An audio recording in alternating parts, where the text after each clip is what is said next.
The aorta is here, and of course it came down through the diaphragm. It's going to end down here at the bifurcation to the two common iliacs. There is a little branch that comes off of it here that goes up to the diaphragm, and that's a phrenic artery, inferior phrenic. I'm not going to ask it on the test, but it's there.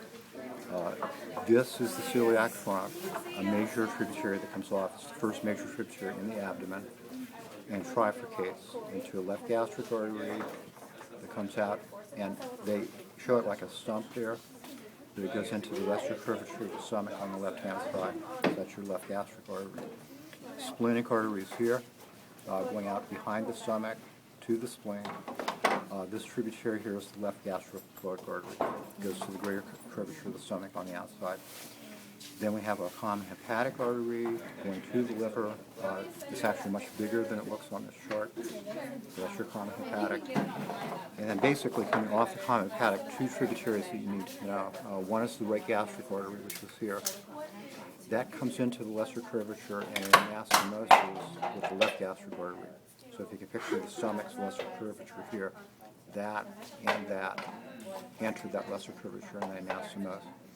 Then you have your gastroduodenal artery here that goes down behind the pylorus, actually splits.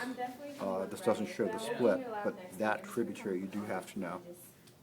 And that's the right gastrophilic artery. And that's going to go to the greater curvature of the stomach, and it's going to anastomose with the left gastrophilic artery. Then we come down to here. We have a very large, single vessel. It's the superior mesenteric artery. It carries blood to the small intestines, all those tributaries. Generically, we just call them all mesenteric arteries. But there are three colic branches that you need to know that go to the large intestines. Remember, the large intestine begins as the cecum, comes up as an ascending colon, across as a transverse colon, down as a descending colon, makes an S turn as a sigmoid colon, goes to the rectum. So the colic branch is off the superior mesenteric, or the middle colic artery, right there. They only make it like a little stump, but it goes to the transverse colon. You have a right colic artery here that goes to the ascending colon. And you have an ileocolic artery here that goes through the ileum, empties into the colon. Down here is the inferior mesenteric artery. That one's really easy because it's going to have one part, the part over here that goes to the descending colon, that's the left colic. I will include both that and that as part of the left colic artery. That's the superior rectal artery that goes down to the sigmoid colon and to the rectum. The gonadals in both males and females always come off, like in about that area. I think this has to be a male because the gonadals go all the way down to the groin. Okay. If it were a female, they would only go about as far as where the ovaries are. Anything else? The aorta terminates here into two common iliac arteries, right and left. We follow the right one. It splits into external iliac, internal iliac artery.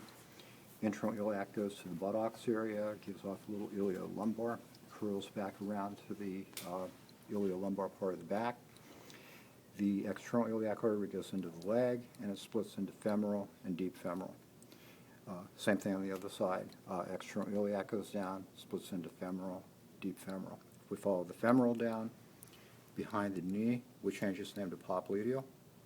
And then down in the lower leg, three tributaries off the popliteal, anterior tibial, anterior aspect of the tibia, posterior tibial is the most posterior of the three, and then the one that goes to the outside of the ankle is the fibular or the peroneal. Okay. That's it.